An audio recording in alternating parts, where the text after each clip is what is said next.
Good morning, everyone, and welcome to the morning show with RoD. Very, very special young guest today. The one, the only Jonathan Qwan. Some of you may know him as the ambassador of Qwan. He's mainly over on X. He joined the Twitter, the high yield space with a vengeance, right? He's out there. He's doing spaces left and right. He's basically got a talk show almost every Saturday. And he has a great history of Bitcoin and, again, all of these high yield ETFs. So I would like to welcome him to the show. And for those of you that may not know Jonathan Qwan, ambassador of Qwan, if you don't mind, Jonathan, if you could kindly introduce yourself and let them know how you got into this mix. Absolutely. However, welcome to the community. Thanks for having me on. I really appreciate it. I hope I can do your show some justice. It's a great thing that you do. The way that you share and have helped the community in this high yield space and investing in general is cool. I got started with this space, the high yield space, basically when Defiance came out. I saw them doing the 0 DTEs or the 1 DTEs. Basically, they were doing because they hold overnight. And I had been doing that for a couple of years on the Qs. And then with the IWMs, they were doing it 3 times a week, and then they went to every day. And when I saw them and I heard what they were doing, I figured, heck, if they're going to do it and they can do it better than me because they're professionals, why not? So that was kind of my first foray into the high yield space was Defiance back in I think it was the summertime. Okay, wow. So YieldMax was already out then, so they didn't catch your eye. It was Defiance that caught your eye. Mm-hmm. Defiance was the first one because they were doing the same thing I was. So did that make you say, I'm done, I could take a break, I'm going to let them do it? Or what was your thought? Well, I kept doing it myself, but I bought in and then I watched them and watched their performances and how they were doing. And what I found was that because they are cash settled and they're forced to follow rules that I wasn't necessarily following myself, that actually the performance I was able to get on my own, for me personally, fit better if I did just continue to do it myself. So I didn't stay with Defiance long, but that then led into the YieldMax funds. Did you know that I used to track those daily, those Defiance? No, funds? I didn't know. No. Didn't know that? No. When they first launched, because I was already doing YieldMax, I added them to the daily video, which it was somewhat manageable at the time, but I did it. And then Max Convexity started doing it. Oh, nice. And then I don't think anyone does them anymore. But no, I think they're not as widely followed as others. And they found niche now. I think they're really doing the leverage plays mostly. And now they have the new one where they're first to market with the multiple days per week payments. So yeah. Exactly. I think they still have their audience for sure, and people. I still own some in one of my accounts. So I've been a fan and met a couple of interviews with Sylvia too. I saw some of the interviews with Sylvia. Always enjoyed it, and it was definitely interesting. It was eye-opening that there were possibilities like that, because I'm old enough to grow up to be able to do that in the marketplace. Most people were not allowed. You had to be an accredited investor to be able to get your money in, and then you were paying a lot of money for that. I know that the folks at YieldMax always talk about 2 and 20. I lived 2 and 20. I mean, I knew if you wanted to do something with your money that was going to exceed the 18, 20%, 25% annually, you were paying a pretty penny to be involved in anything that was hedge fund-ish. Yeah. So how long have you been doing the 0 to 1 DTEs yourself? I think it's 3 years now. When they went to dailies is when I kind of thought, what the heck, because I'd been doing some covered calls, but mostly they'd be around companies that I I liked, and they were going to have earnings. So my play was that I would go ahead and put in puts before earnings. I'm sorry, not before earnings, before distribution. So before the distribution would come out for a company, say like Coca-Cola, I'd put in some puts with the hopes of getting assigned, and then I would hold them, because with the larger companies like that, if they're paying a 40, a 50, a $1.20 distribution, or dividend would be the correct word with them, because it is out of their profits. Even though it did drop the share price, oftentimes there was a full week or more between the dividend that got put out and when you actually got paid. So there was often that recoup of share price. So what I would do is I'd put in the puts before the dividends were issued, hold it, and then as soon as the dividends were issued, I would sell calls at the strike price I had or slightly above, with the idea of capturing the dividend and then also maybe a small share price increase. And I would do that, on multiple stocks throughout the time as they would do dividends, with the idea that I would never take a loss on the share price. So I would never sell the call below where I entered. And that sometimes put me stuck. Like I did Kroger's once, and I was stuck in Kroger's for 8 months before I could get above my original cost basis on the put. But so that's how I started doing them. And then when I realized that the indexes were doing dailies, I thought maybe that would be something that would fun. Older guy, semi-retired. It was something to do each day. It kind of gave some activity and fun. So is the daily options semi-new? How many years do you know? Yeah, I don't quote me, but I think they've only been around for maybe 4 years at max. The daily options, I think. Oh, okay. Yeah, that's pretty new. Yeah, I don't think they did. Now, like the IWMs is just about two and a half, because they were, when I was doing them initially, they were 3 times a week. They were Monday, Wednesday, Fridays. Yeah. I think. And then they went to dailies while I was trading them. So SPY was probably first, I guess. My guess would be SPYs were first. Yeah. Okay. All right. Before we get too far deep in the weeds, if you don't mind, can you give us a little history lesson on Jonathan Qwan? Where you're from? Sure. Before you got out of this rat race, like what were you doing? How'd you make all this bank, bro? All right. How did you do it? I wouldn't necessarily say bank, bro. It's bank-ish. So, but I spent a lot of time at corporate America. I ran restaurants. And then into resorts. And then from there, I got into consulting and then some nonprofits. And then my wife had been a serial entrepreneur all her life. She'd had businesses back from the day when she did Mary Kay, soon after we got married. So it's at one point I thought I was old enough and mature enough that maybe I could participate with her in the entrepreneur part of her world, and I stopped doing the rest of the stuff and just got involved in the businesses. At that time, we had brick and mortars. We had several stores out there, and I got involved in that. And that's kind of where ultimately I got to where I am now, or the kind of path to where I got to now. Nice. So when did you retire from the grind? Well, I mean, we still have some business interests, mostly are semi-passive. We do some online sales, storefronts, and a few other things. But as far as a regular job, I think the last regular job I had, if you don't count working for yourself, because you have brick and mortar and you go in and you pull shifts and you want to make sure you stay connected. Probably last time I got a paycheck would have been maybe 10 years ago, give or take. Okay. Ish. Nice. Yeah. So was that the last time you got up at 4 a.m. to, besides today, of course? No, I had been in the habit in my corporate life and otherwise to get up early and go to work. I always knew I wasn't the most talented, certainly wasn't the smartest, but the one thing that I could control was my effort and time.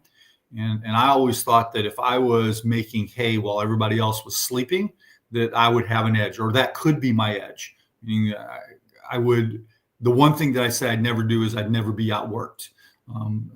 I'd be outsmarted, I'd be out muscled, I could be out performed, all those things, but I wouldn't be outworked. So getting up early was something that was kind of standard in my life. So getting up at that time and putting in time either with devotions first and then some physical activity or otherwise. So I was going and getting kind of like the old, Michael Jordan, or, well, not Michael Jordan. He wasn't quite that. Kobe was like that. Kobe was much more of a, like, I'm working at 3:00 in the morning while you're sleeping.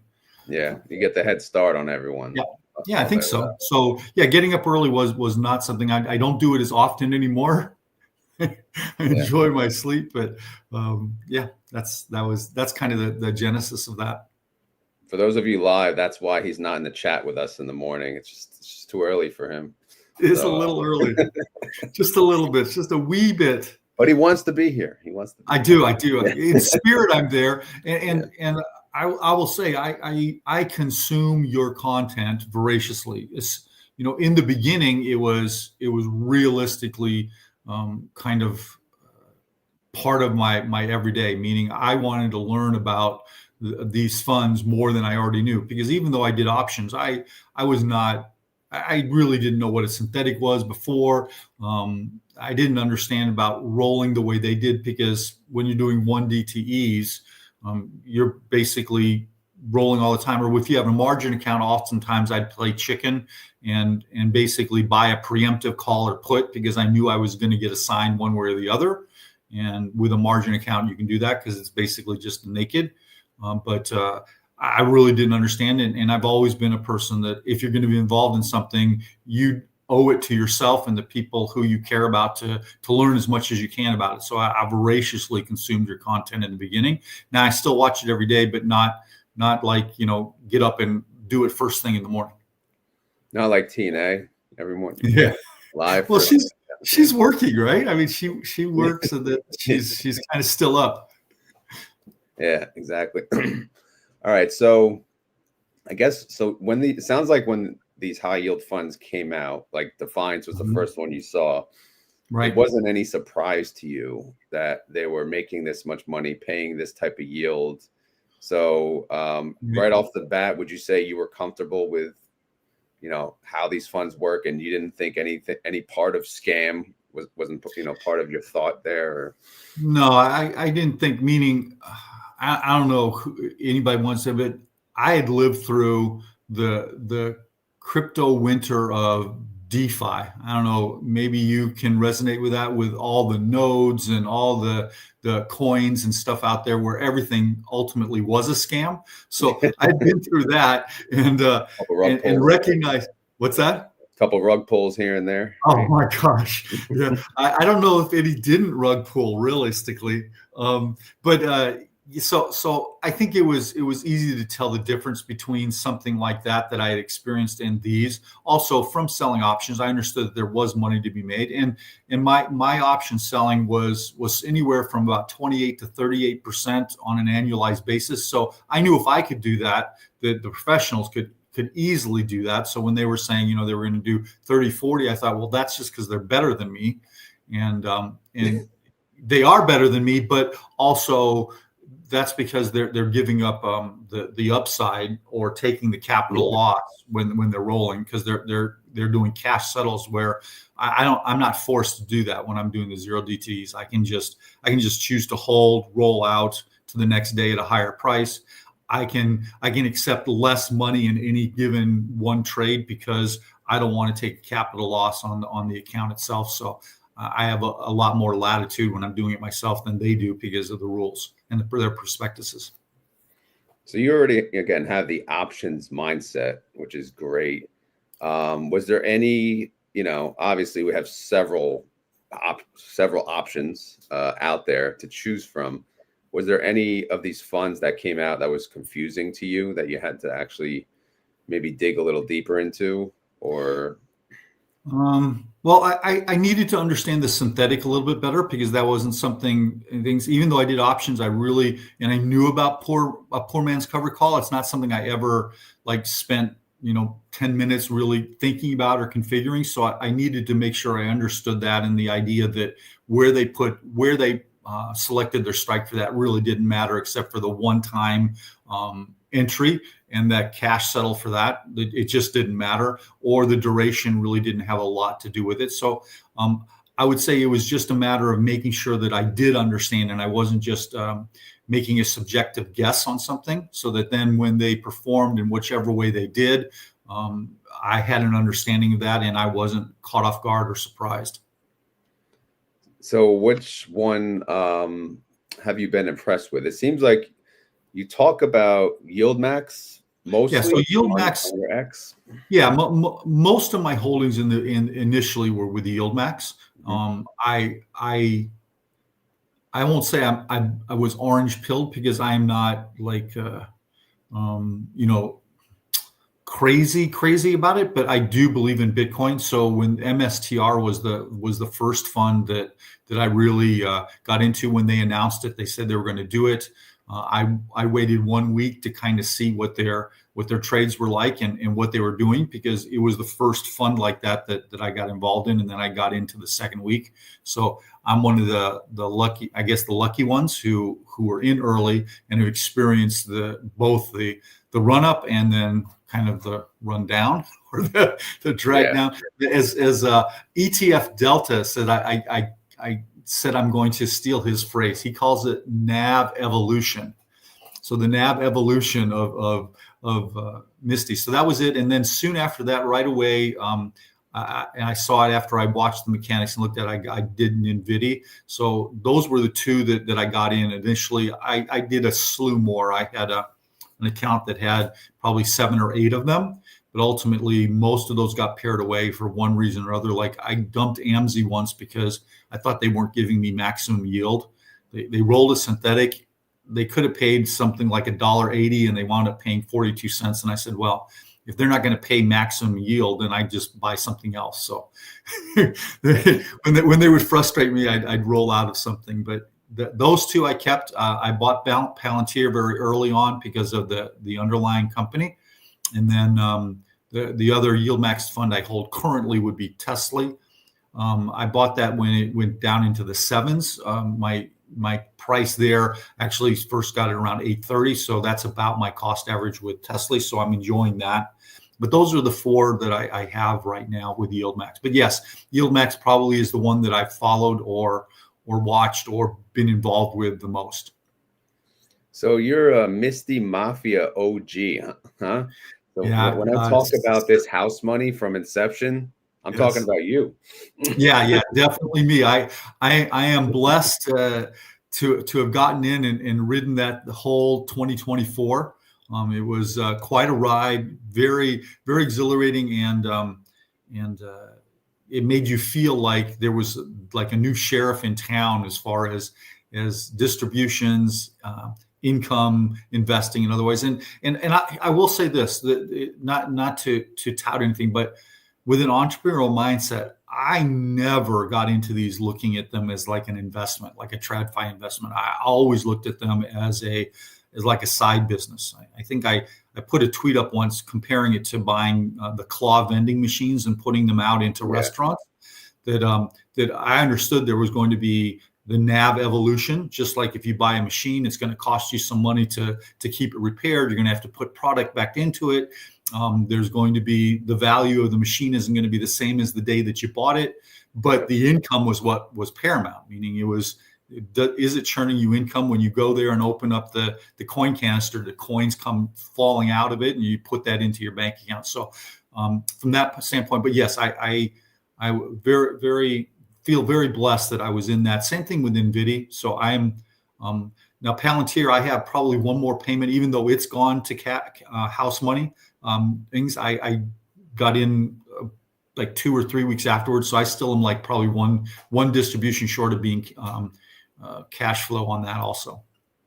I like the claw machine scenario, because if you think about it, with these funds, sometimes you have to put a little more money into it. Just like if the vending machine had an issue, you may have to fix it. So you may have to pay to fix it. So you're still earning, hopefully, what you've been earning, right?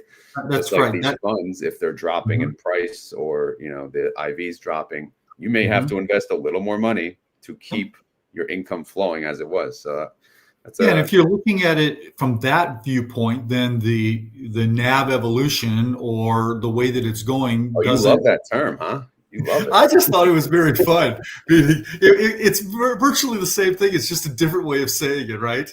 Yeah. Well, it sounds like. Yeah, exactly. It has a softer appeal, but yeah, because the only thing you control is what you do with the distributions that come to you. You don't control the IV.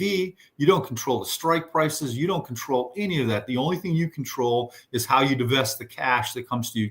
Very much like your own business, meaning when we ran our brick and mortars, I couldn't absolutely control how many people came through the front door, what they purchased, what they didn't. Of course, you hope that your business acumen leads you to be able to capture more clients or more guests through the door, and then your marketing gets people to buy stuff, and you have impulse purchase things that are available, but you don't really control that.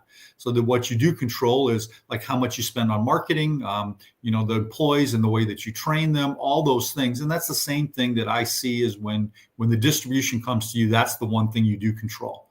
What are you going to eat or put to work? It's up to you.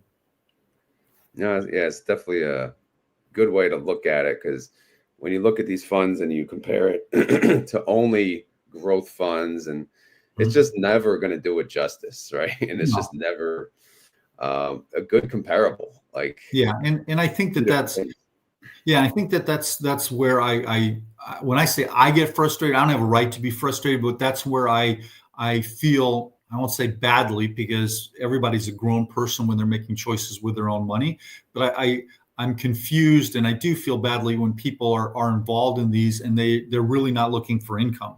Meaning they're doing it because they kind of feel good. The dopamine hit of getting a distribution and getting paid makes them feel good, and that also makes them feel like they're accomplishing something or they're doing something for it. But they have no real reason for the income, because like I posted on your tweet about your kid, growth is always going to be better than income if you got the time. Yeah, exactly. So if you don't really hit that tune. I don't know. Singing is not my gig, but if you don't have a specific reason for the income, then these funds just aren't what you should be dabbling in. Exactly. Yeah, that's what I always tell people when they ask. I mean, it's pretty simple, but I'm not using it, right? My 9-year-old doesn't need income, although he wants it. He doesn't need it. That's right. So if he only knew how much income he could make. But if he only knew what he could buy, what Pokemon cards, what is his thing? Roblox. Roblox. There you go. He would be the Roblox king if he knew what he could do, right? Oh my God. Oh yeah. A new character or outfit or what, I don't even know what it is anymore. Every day. All right. So I'm interested in this question because I'm not even sure. But how did you get involved? Obviously, you came to New York, right, for the closing bell. But how did you first jump into the scene? Like, obviously, it was on X, but how did that? What was your thought? Did you always have like a Twitter X account, or were you just like, all right, I love these funds, I want to be a part of this, or what was your thought? I'd had social media accounts, but if you go back and look, I'm rarely active in any of the social media stuff other than a consumer. But I think the old man get off the lawn part of me kind of was just again, I don't think frustrated is the right word, but I just saw a lot of negativity. Well, not necessarily negativity. I saw a lot of misinformation, and I hate that term because it's got a political kind of context right now to it, but just kind of information out there that wasn't helpful to people. So I thought, you know what? I have enough of understanding of this, and I'm capable, and because I have the time to go ahead and at least put out information that I thought was usable for people, because my desire was that people make great decisions for themselves, for their families, for their loved ones, and not jump in because the distribution looked juicy, or not get out because, they had a misunderstanding of NAV evolution or what the funds were actually meant to do. So I just started posting a few of those things. I think I sent YieldMax a couple emails because I got really upset that one time when 5E and feet paid basically the same thing. And it kind of rolled from there. Was that, I'm trying to think of dating back. Was that you who kept asking me to ask them about that? It was? Because I emailed them and they didn't respond because they said they would respond, but I did email them and I kind of tweeted out at them, X'd out at them, and wasn't getting any of my responses. So I thought, okay, I'm just going to start bugging you. So I started bugging you. I remember. Putting it on some of your videos. Things. Basically, I was just very confused. Feet and 5E were pretty simple concepts. I kind of liked it, even though I knew that the point and figure was too much of a lagging indicator to really pick good momentum plays for the YieldMax funds. For a traditional TradFi, point and figure is fine. Yeah. But for these, but I like the idea because I was at that point I was also building basically the same thing. I think 5E, where it was some of the underlying and the YieldMax fund. So I was doing that on my own. So I kind of like the concept. If they were going to do it, they do better than me, it'd be great. But then they paid basically the same thing, one distribution, and that made me irritated, and so that I started irritating you. I think that was our first interaction. I remember saying, "Why do you care so much?" Well, yeah, the thing for me is I don't care whether I guess I do care. You just wanted to I was saying that I didn't care if you do well or you not well, meaning you don't control what the stocks do, you don't control how the market moves, but you do control that you're going to do what you say you're going to do. Your yeses should be yeses and your no's should be no's. And if one was going to be 60% of something that was the other, then those distributions should line up. And when they didn't, it was like, and then more importantly, they weren't responding. They weren't saying why it was different, why it was off. And that irritated me. So I wound up selling both of those at a loss because I was irritated. Yeah. No, I'm sure I reacted in shock too when I did the video because I do remember. I know what payment you're talking about. And I know you asked Jay on one of my live streams too, and he was supposed to get back to you. And I don't even think he ever did. Michael Venuto ultimately got back to me saying what Jay said. And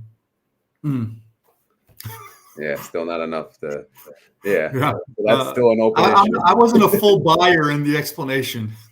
Yeah. Okay. Yeah. No, now I remember. So that was our introduction. Feet and 5E. There you go. Yep, that was it. So I don't know if you want to share how you got to New York, but if you don't, at least you want to share your experience of New York. Share it. Yeah, it's an interesting question because I remember your first response when I hit you up on a thing about that. You were kind of like, who is this dude and why does he think he's going to New York? Well, yeah, I think what you asked me. You asked me like, did you ask what? I forget. You asked me a question. I'm like, I wasn't comfortable answering. I think what I said was, did you want to go to a baseball game with me when we were in New York? Well, you started out like, who is this guy? Okay. Why is he stalking me? And why would I want to go to a baseball game with him? Yeah. Throughout my life, the one thing I've never been afraid to do or ever had a fear of, a deep psychological part of me somewhere is to ask, meaning you don't ask, you don't get help, you don't get assistance. And so after a couple interactions with the YieldMax folks, before I'd even done a space, only thing I'd really done is shown up in a couple YouTube interviews of where they had and maybe asked a question or two, emailed a couple times. I just reached out to Michael Venuto and said, hey, Michael. Well, I didn't say, hey, Michael, Mr. Venuto, my dude, right? No, I basically reached out to him on X and I said, hey, is there any world where I might be able to be involved in this NASDAQ thing in New York City. It's kind of a bucket list kind of thing for me, and I would thoroughly enjoy it. And if there was a world where this is happening, sign me up, with absolutely zero expectation that it was going to be yes. And about 2 weeks later, I got a message back to him. He said, sure, he'd be glad to invite me. And then I got the email from Scott, and we were off to the races. So at that point, I won't say I felt obligated, but I upped my game on the X spaces to be able to feel at least like I was participating at a level that was somewhat worthy of the trip to New York City. And that's kind of how I started with that. That's a lesson there. Never be afraid to ask, No. Yeah. right? And that obviously proves it. Yeah. One of the most powerful statements I think anybody can say to somebody else is, will you help me? Or could you assist me? Or would you in anything? It's specific, it's vulnerable, it's to the person, it shows value. And oftentimes you're very surprised with the results. Exactly. So once he said yes, which maybe you were in shock, maybe you weren't, I'm not sure. What were your thoughts? And then how was your the whole experience? Was it better than you thought, or as expected? The experience was great. Meaning they tried very hard to put on a really good corporate event. Hadn't been involved in corporate events and doing those and actually planning my own and having them for multi-level different types of companies. Pardon me. I thought they did a really nice job of putting it on. I enjoyed it. I was thinking of the NYSE and the idea that you're there kind of on the floor or in that arena. And so I'm not saying I was disappointed, but it was like, oh, it's a studio. So it was a little bit different than probably I was anticipating in my head, because I'm not a big CNBC watcher. So if I probably would have noticed that is a studio and not really the exchange. But I think the NASDAQ is very different than the NYSE. But I certainly enjoyed it. And the thing I enjoyed most was actually meeting the folks and shaking hands and having some conversations, meaning the conversations that I was able to have with Scott, Michael, and Jay, kind of, I won't say off the record, because there was nothing, of real value talked about other than just from one human being to another. It humanized the whole event, because when you look at them and you listen to them in the official capacities, they have one side, but when you're talking with them and you're sharing a meal or their wife is there and you're kind of just talking about kids and life in general, it kind of humanizes the whole process, and I really did enjoy that. And then I got to meet most of the influencers that you see on the tube but you don't know, so had a chance to meet and say hello to most of them, and that was interesting to say the least. Exactly. And for those of you wondering if Jonathan's actually, this nice, the answer is yes. Because I know I was standoffish in the beginning. I'm like, no one's this nice, right? And then, again, I wasn't believing him. And then we met in New York City, and we've been talking ever since. And he is as nice as he sounds. He is as nice as he is. So I appreciate you being the kind person you are. It was great to meet you. You're very kind. Thank you. Now, so let's get into well, I'll let the audience know now. Sure. If you have any questions for Jonathan, type the word question and then obviously ask your question, and I'll pull it up. So now that you're done, you're back from the city, you started this big X Spaces community. And what was your, I'll say, goal here? Was it really just to educate the masses on high yield dividends, Bitcoin, etc., or just to talk with like-minded individuals, or both? What one was kind of share my experiences and my thought processes, because at least when I initially started doing it, there weren't a lot of people. I think there are now, but there weren't a lot of people talking about the YieldMax funds as an income business or a side hustle or a side business. So that was one, I wanted to do that. I also wanted to share some of the tactical stuff, meaning I do my YieldMax inside a S Corp account. So there's some tax differentials there and things that I thought at least would be important for people to consider. May not be perfect for them, but it's something they could consider.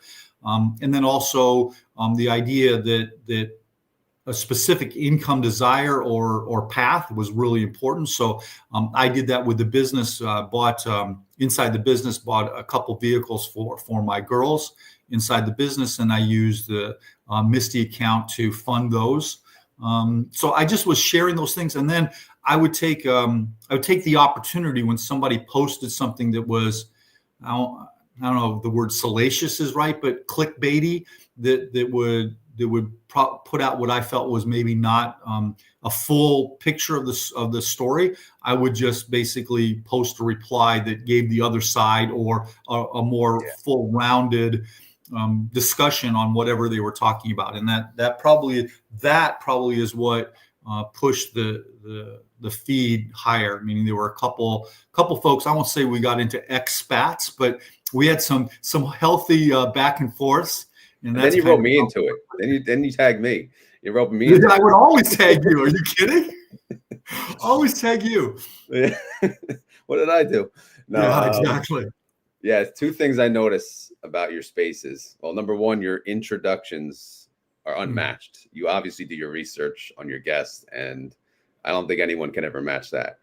And then the second one is your recaps. Like for example, not even your spaces, the Wolf Financial spaces on Wednesdays. Sometimes I see recaps you do. I'm like, you must be like really good note taker, or you just remember everything. I don't know. Well, I try to do the recap of the Wolf space because it's the one time that the community gets to connect directly with them. And I know it's in the middle of a Wolf space, which means they're not going to post it till the end of the day. And it also, their space is a 6 or 7 hour space. So finding it is not the easiest thing. So, that's true. Yeah.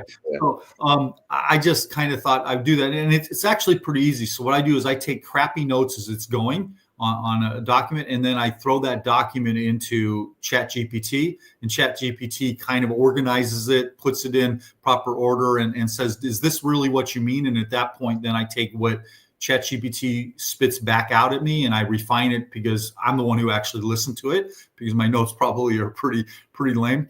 And then from that, then I post that so that people at least have an idea. And mostly just the things that are important, like new announcements, what's going on, idea of new fund ideas that are coming out. So it's not really everything, but it's enough that it's what people care about. If you didn't get there and you didn't want to wade through the Wolf space, you could kind of get the highlights.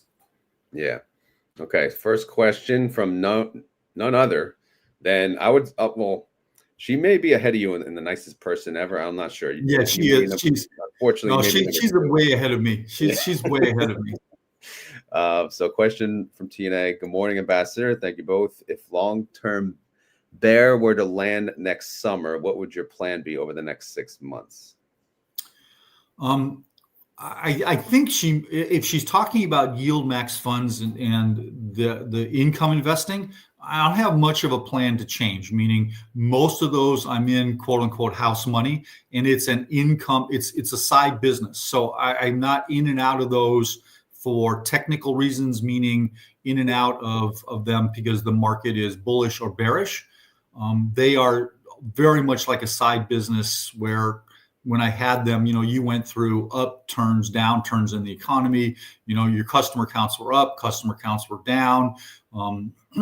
Cost of marketing was up, down. So those are going to stay pretty static as far as that goes. But here's a sidebar. I don't think anybody should be all in on any one thing at all. So I do have other investments. I have rental properties. I have the side businesses.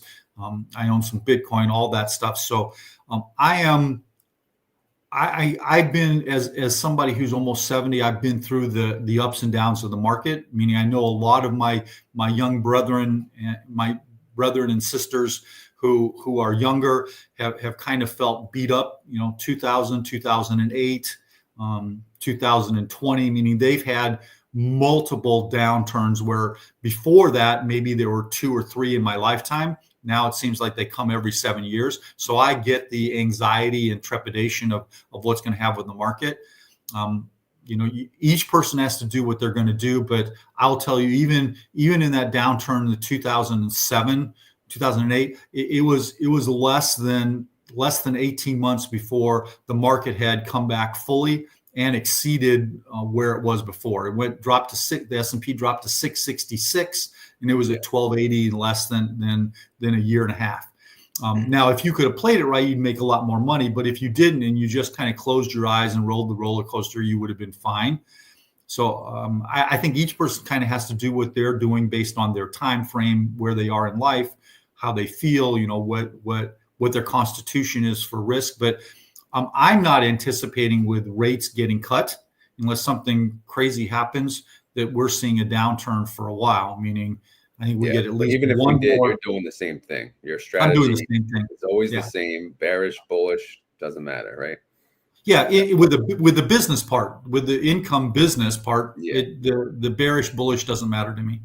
Okay, and you kind of answered this. You pretty much, have you ever? You sounds like you sold some YieldMax, right? Obviously. Yeah. So I've owned AMZ, Feet and 5E.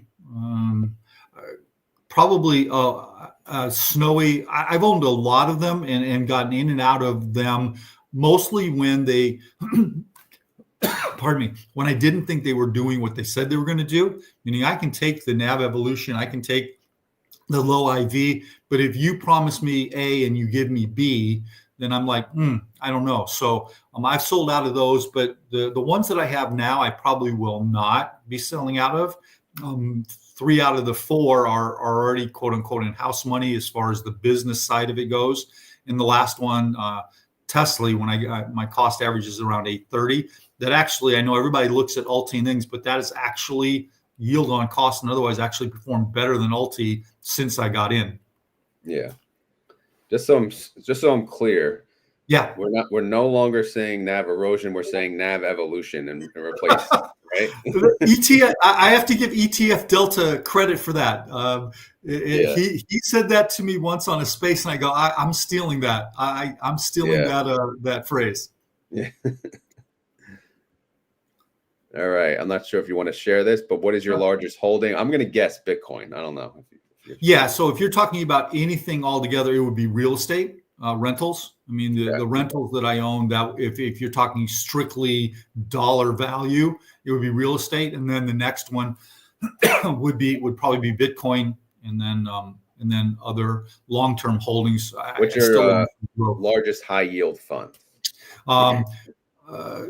Pure dollar wise right now, it would be Platy. From a long-term hold and long-term cash value and share count, it would be Misty. Okay. Question from Sunita. Since Jonathan, you are an options expert, look at that. Quoted as being an expert. What do you think about Granite Shares put strategy? Is this sustainable? Yeah, it's really interesting. I want to separate the idea that Granite Shares is doing their puts on leveraged funds, because it's not my favorite.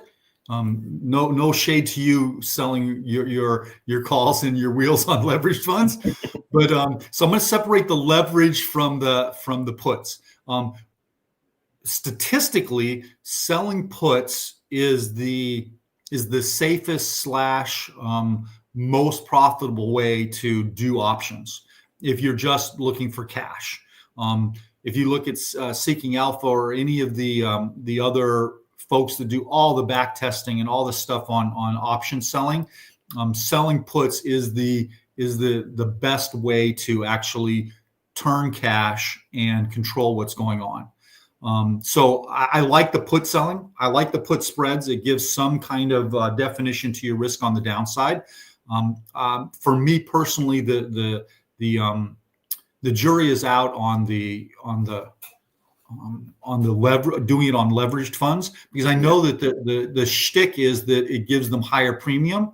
Well, that higher premium comes along with higher movement. So I'm not sure that there's an equitable trade-off. If it was higher premium at like a beta of 1.5 times the risk instead of 2 times the risk, then I would be yes, by all means. But the beta is double, so the risk is double. So I think it's kind of the same thing. But I like Granite shares. Unfortunately, with a little thing that happened this last week, I wasn't able to have Will Rind on a space. We had it scheduled last week, so we're going to reschedule that. And I'm going to talk to him about that. I'm going to talk to him about the idea that they're selling the puts on their own funds. What kind of play does that do when they get bigger? Are they moving their own market? Meaning, I have some questions about that. But in general, puts, I got nothing wrong with them. They actually are at least considered in the general market area the safest and the best way to turn cash. Yeah. Well, they only use their funds if they're the most active, right, in the options chain. Because I have asked him that, because he obviously NVDL. The others he has to use like MSTU, MSTX. But the most liquid, at least that's what he told me. You talked about your largest ETF being Platy and Misty. Are those your favorite as well, or do you have a different favorite? In the high yield area? Well, I guess they said what's your favorite ETF, so we'll just say ETF. Favorite ETF. I'd probably go off the board and take a wild card here, and I'd probably say I am enjoying as kind of a place to hold the cash, because I think there's a place where you want to hold cash, but not and have it in what you would consider maybe not risky. I am enjoying my experience with BTGD from David Krasinski and Quantify Funds. It's a fund that holds basically exposure to both Bitcoin and gold through the futures market, where they're rebalancing every time it gets about 5% out of kilter between the two. So you're holding basically exposures to the future market, which allows it to be leveraged without being leveraged. We could get into the idea how futures are leveraged if you wanted to, but it's probably better for a different conversation. So they hold that. So for every dollar, you're getting exposure to 100% Bitcoin and 100% gold. So that's kind of like the bottom bucket where everything kind of flows into and kind of sits there once it's through its yield kind of buckets down to the hold. So I like BTGD. I think when Vista Shares launches their BitBond product sometime this fall, they've said before Christmas, I probably will enjoy holding that too. It'll be a great option for an older guy like me who doesn't want to be in the T-bill market or corporate bonds, to be able to get that 8 to 10% return and have some upside on Bitcoin too. An old people ETF, right? Yeah, an old person ETF. Yeah. They're asking, what type of role did you have in the corporate world? Everything. I started as a waiter in a restaurant. When I got out of the military, I started as a waiter as a restaurant while I was going back to school. So everything from a waiter all the way up to I think the top position I had was I was part of a kind of a startup cleaning company that did work for casinos, and I think that was I was running probably about a $30 million arm of that company before we took it public.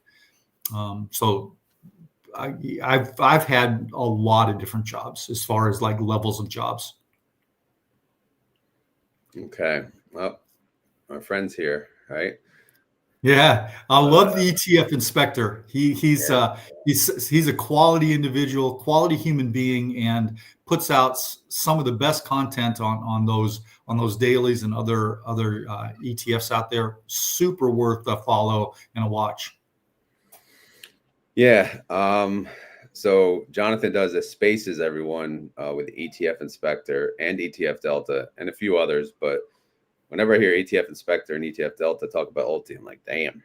Again, more people doing their homework. I'm like, yeah, they are. Definitely. Good thing I didn't join that space. I would have just made noises. All right. So I'm just checking if there's any other questions. It looks like we're all caught up. All right. So let's talk about Bitcoin. Yes. So when was your first purchase of Bitcoin? Were you a hodler then, or were you a trader? And if not, when did you finally say, all right, Bitcoin buy and hold, I believe in it long term, and Sure. I'm just going to keep buying it from here on out? Well, I was intrigued from the first time I heard about it, which was maybe a decade ago-ish. But either didn't have the technical ability or the follow through to do it. So when I first really thought about buying Bitcoin, it was at about 7,000. And I went to my wife and said, hey, there's this kind of unique thing out there. It's a cryptocurrency. She her eyes glazed over. She looked like she wanted to take a nap. And I said, I want to buy some. She said, yeah, go ahead. So I went to try to figure it out. Couldn't figure it out. Too complicated for me. When I went online to like the places that you could buy it, just like seemed so sketch. So all right, I'm not doing it. The next time is when it peaked around 17,000, and the noise started again. Yeah. And it was like, okay, I'm doing it this time. So I went and bought a Ledger Nano X, the little thumb drive looking thing. And I felt like I was in a James Bond movie, because you're thumb punching in these numbers and you've got the key code, your seed words and everything like that. And I went to buy it and I just couldn't figure out, I couldn't get the Ledger and the Nano X and everything to work. And I just got frustrated. So I didn't buy then either. So I've often said, I'm not the only one, but I'm often said everybody will get Bitcoin and they'll ultimately wind up getting it at the price they deserve based on their willingness to participate, their willingness to learn and do again. So this last time when Bitcoin dropped down back into that $17,000, $18,000, $20,000 range, I said, okay, that's it. Because at this point, it was easy to buy. I mean, you could buy it on Fidelity, you could buy it on Coinbase, you could buy it everywhere. So that's when I went in and started buying it. And I looked at it as a generational play. So I bought them so that my two girls and my wife would have something generationally that would be beyond my years. When I go 10 toes up, they'd have something that truly set apart, because I do believe that it is the fundamental key and most stable, transparent, immutable store of wealth that there is out there. So what platform did you finally trust to buy it on? I bought some on Coinbase. I bought some on Fidelity. And then also I started with a Roth for my wife. The company's called iTrust. Went through some rocky roads with them, but it's iTrust Capital. So my wife has a Roth that is Bitcoin only with iTrust Capital. I'm not promoting them. There are other options now that you can do that. So Fidelity, you can have a Roth with crypto, and then you can hold Litecoin, Ethereum, and Bitcoin there. And there are other products coming around. But so yes, that's kind of my travel. And I'm a firm believer. I'm a firm believer that Bitcoin is here to stay. It's not going anywhere. As they say, it's either going to 0 or 10 million. I'll take the bet on 10 million. Now, and I remember bugging you about Bitcoin back in the day. I was one of those guys that kept punching in there. You gotta get in, man. Get in. I did. My first buy was actually, you mentioned 7,000. It was 7,000. When I go back on Coinbase just to check. Sometimes people ask. It was $10, right? And but I was not a believer. I was just degenerate. Just buying, doing whatever. Sure. And then I got into some Ponzi scheme and lost all of it. So I was kind of salty about Bitcoin. But yeah, it wasn't until recently, this year, actually, I finally committed as a Bitcoiner. And question, which I guess I'm going to make it part of the morning show for Bitcoiners. Do you have a price prediction for the end of this year and a price prediction in 5 years? Okay, so just for fun. This is going to be my huge tout. Here'd be my huge tout. My one and only time I was right. Back in the spring of 2024? Yes, spring of 2024. I put out on X that on November 24th, Bitcoin would hit $100,000. On November 24th, I think Bitcoin hit $99,971. That same prediction, I put that Bitcoin would be at 125,000 in February and hit 225 by August of this year. Well, I was right the one time and wrong on all the rest. So, Okay, you got one. but We can only that talk was about one. that was based on pure math, meaning back then with the cycles, it was really a math thing. But what occurred obviously was in that interim time, we had the ETFs come out, we had the treasury companies come out, we had countries buying Bitcoin and doing wealth funds. So I think the dynamic for Bitcoin has changed from the previous cycles. I still think there'll be some cycles that occur, but not in the same fashion as they were. So I think that we're at 150 by the end of this kind of November period, and then 150. 150 by the end of this November period. It's November. And Wow, I think so. And then, right. and if we do that and we get into true price discovery, which means that there is the true price discovery, banana shaped, I won't say panic, but that FOMO stuff, we could easily see 225 as easily as 150. And when? By the end of the year. End of the year. What about 5 years? We could, but if you're asking me for a prediction, I would say 150-ish is a really decent number. This next little run. And what about 5 years from now? Is that too far? Let's see. I would be like 70. I'll say, okay, in 5 years, if we go on the same trajectory we are now, it will be well in the $1 million 7-figure range. If we go on the same trajectory, meaning if you don't see sovereign funds adopt it, you don't see nation states adopt it, then that bet probably is off. But as soon as you see sovereign funds really adopting it and nation states adding it to their funds, then the well over $1 million is just so easy. It's not even like complicated how we get there. Yeah. Exactly. And gold is a $21 trillion asset right now, and that would be basically 7 times where we are right now. And we get there even if nation states and sovereign funds only put in like 1.2% of their money. Last question we'll take. You said Fidelity Crypto IRA. Can you tell us what funds that they offer? Is this it? Bitcoin. I think it's only the 3: Bitcoin, Ether, and Litecoin. I believe that's the only 3 that they offer inside a tax efficient account. Either a Roth or IRA, or is it just an IRA that you can buy crypto in?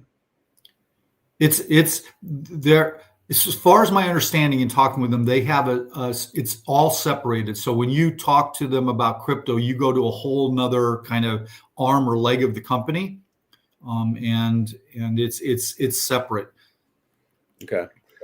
No, so it's a cool, I don't think it's mingled. Maybe the first, right? Is they the first doing that? I don't know. I have a Schwab account, but I haven't checked into it.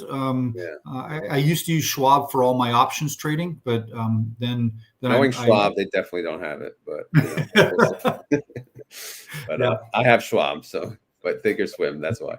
All right, I'm gonna begin to close it out. But before we even get to the closeout, is there any advice you would like to give the community, or any questions you may have for the community that you'd like to see answered in general? Gosh, I don't think so. Maybe, I mean, from a content consumption basis, if the community has a direction or a thought process of what they'd like to see from a content capacity, I know that I have talked to both Granite Shares and Rec Shares about being better about sharing their trades, because I think that the community would like to get an understanding of their operations, kind of like we have with YieldMax.